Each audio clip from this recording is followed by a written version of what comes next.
Hey, wat wird die helpen? Ein Voertuig wat kein Motorbahn hat. So, die kannst von buiten alles perfekt haben, die kannst die beste Teilen haben, und das kann sehr schmacklos. Aber ein Voertuig ohne einen Motor, den kannst du bloß schieben oder die lässt dich schlafen. Ein Kriegs ist dort mit Fasten und Beten. Wir können die Bibel lesen, wir können nach der Kirche gehen, wir können alle verschiedenste Dinge.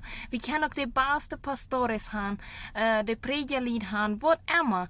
Aber ich glaube, für uns ist das so, dat is sehr gut, wenn man Hilfe braucht und man kann die um Gebet fragen. Wenn die Bibel sagt dat selbst, wo 2 oder 3, wo mehrere verbunden sind im Gebet, das hat viel Kraft. Aber gerade so wichtig ist, dass du deine Beziehung mit Gott hast.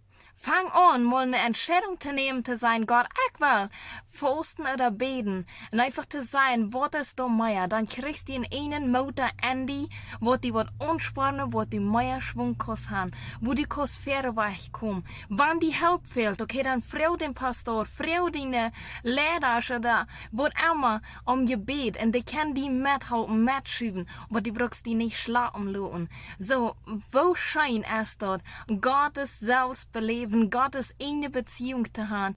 Und da will ich die von dir ganz kort merken. Seh Gottes Gemeinschaft in Gebet. Seh Gottes Gemeinschaft mit Fasten. Seh Gottes Gemeinschaft. Und die wird sich die selbst offenbaren. Du brauchst nicht bloß von anderen ihre Geschichten vertellen, sondern merkst selbst eine Geschichte mit Gott.